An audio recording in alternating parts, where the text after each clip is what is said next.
दीपस्त्वमेव जगतां दयिता रुचिस्ते दीर्घं तमः प्रतिनिवर्त्यम् इदं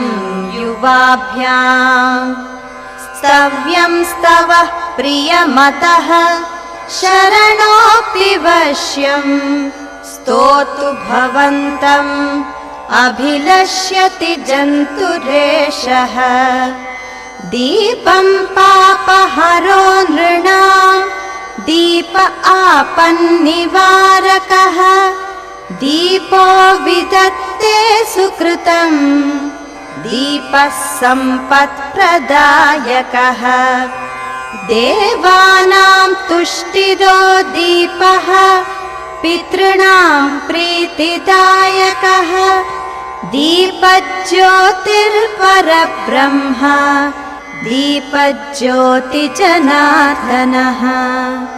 दीपो हरतु मे पापं सन्ध्यादीप नमोऽस्तु ते शुभं कुरुष्व कल्याणम् आरोग्यं सुखसम्पदम्